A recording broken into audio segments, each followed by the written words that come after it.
Commencé le 21 mai 1927, ce journal n'est pas tenu régulièrement.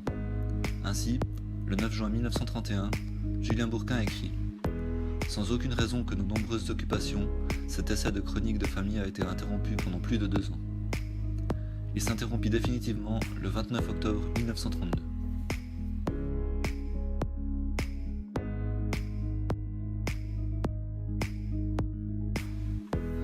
Nous continuons à vivre heureux à Cortaillot, où notre ministère est, je crois, estimé d'une bonne partie de la population. L'autre ne montre, hélas, prise par la fièvre des plaisirs, des amusements, par l'attachement aux produits de ses vignes, qu'une désolante, mais sympathique indifférence. Les manifestations religieuses ou paroissiales la laissent en grande partie froide.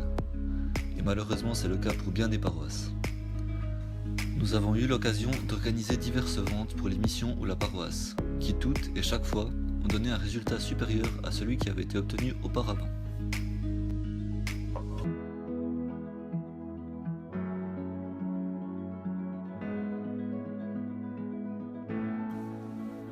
Avec Boudry, nous avons fondé un bulletin paroissial.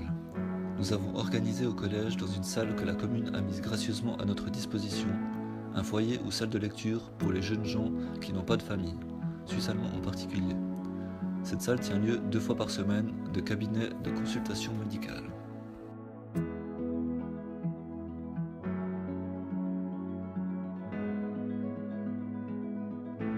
On garde comme un rayonnant souvenir celui de la réunion cantonale des moniteurs et monitrices d'école du dimanche à Cortaillot.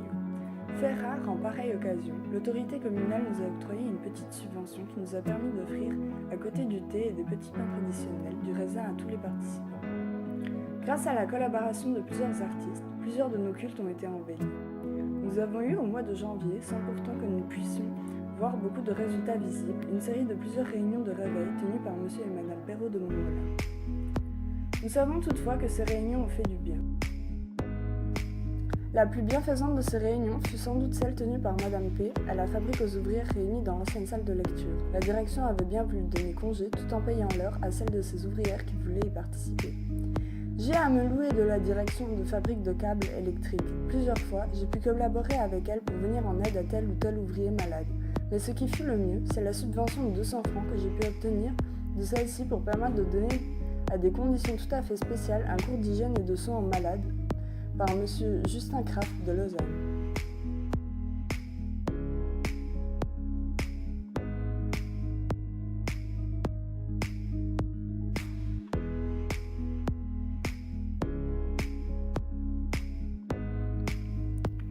De belles fêtes qui mériteraient mieux qu'une simple mention, si j'en avais le temps, sont celles qui ont été célébrées dans notre canton à l'occasion du 4e centenaire de la Réformation, 1530-1930.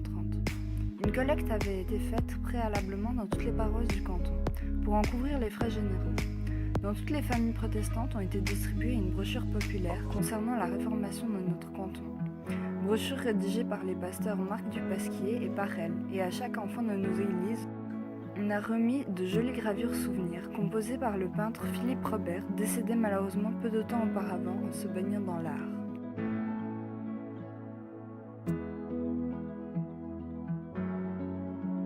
Des chœurs et une cantate avaient été étudiés par les chanteurs de nos églises nationales et indépendantes, qui, à l'occasion de toutes ces solennités, s'étaient unis dans le meilleur esprit.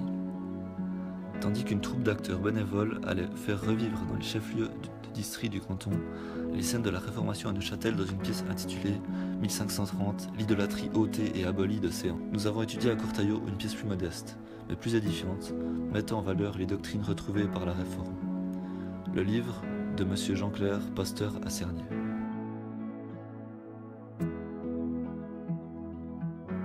La représentation de ces pièces ont remporté partout un franc succès. Le thème de la première fut toutefois assez critiqué car il faisait dépendre chez nous beaucoup plus la réforme d'intérêt matériel et de la soldatesque revenant de la tirée de Genève que des sentiments religieux d'une foule avide de vérité.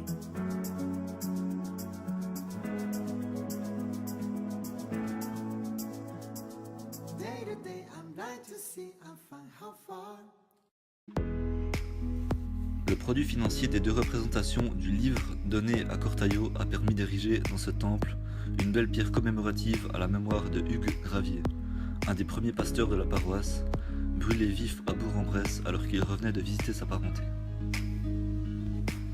Des cultes spéciaux commémoratifs ont eu lieu dans toutes les paroisses et des délégués de chacune de celles-ci se sont retrouvés à Neuchâtel où des cérémonies importantes ont eu lieu.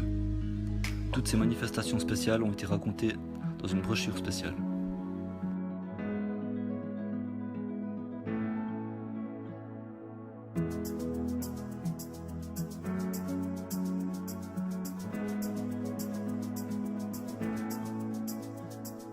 Day to day, I'm blind to see, I find how far